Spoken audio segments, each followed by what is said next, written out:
चराचर जगत माया के द्वारा ठगा जा रहा है।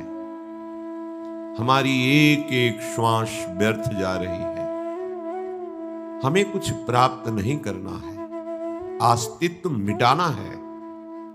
यदि जीवन मुक्त परमानंद का अनुभव करना है तो अस्तित्व मिटाना है। साधना के द्वारा बुद्धि को निर्मल करके ये जाना जाता है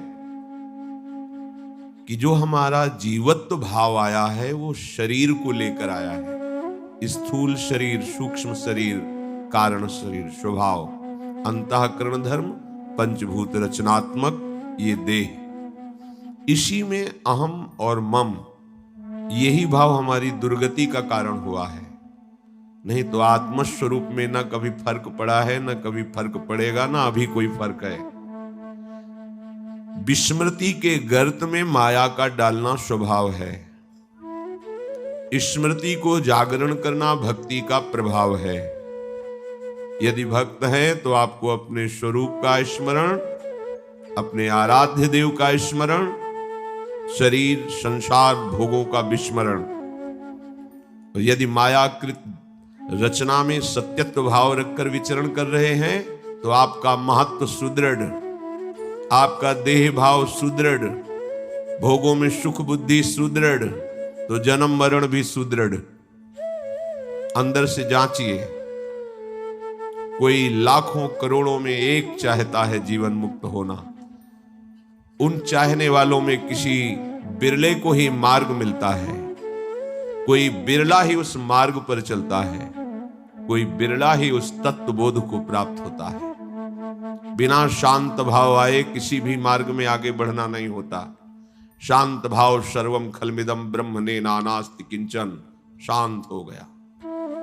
एकमात्र प्रभु के सिवा न कुछ था, न है, न रहेगा। एकमात्र ब्रह्म स्वरूप आत्मा के सिवा न कुछ था, न है, न रहेगा। ये अनुभव। अब इसके ऊपर भाव देह की लीलाएं होती हैं। दास्य भाव, सख्य भाव, वात्सल्य भाव, कांता भाव, सहचरी भाव। शांत भाव ही नहीं आया तो फिर अन्य भावों का कैसे प्रादुर्भाव होगा? क्योंकि शांत भाव ही इन जितने भाव हैं भगवत, इनकी नींव है। नींव नहीं तो महल कैसे तैयार हो जाएगा? इसलिए उपासक महत्व को मिटाता है, देह भाव को मिटाता है। और यहां ऐसी उल्टी वायु चल रही है कि हम पूरा प्रयास करते हैं कि हमारा महत्व बढ़े, हमें लोग जाने, हम कुछ हैं। बस यही है माया का प्रभाव। यही है झीनी माया जो बड़े बड़े साधकों को, विद्वानों को भी फांस के रखती है।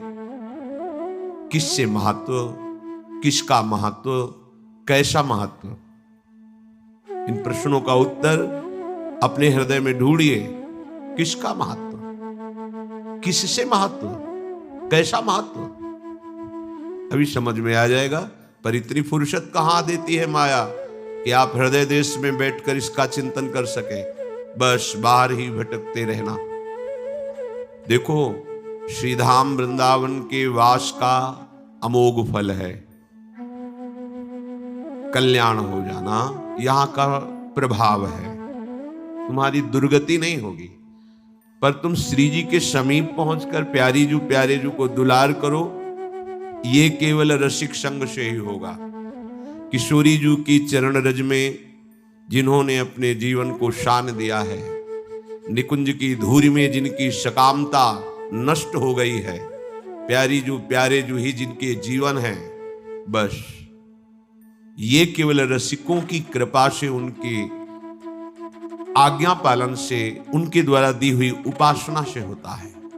नहीं तो बहुत सी गतियां हैं। दुर्गति से बच गए इसका मतलब प्रेमानंद में डूब गए, ऐसा नहीं है। बहुत सी सदगतियों का वर्णन है।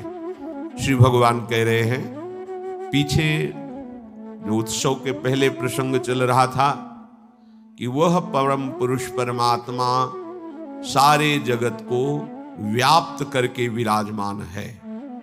वह अनन्य भक्ति के द्वारा प्राप्त किया जाता है।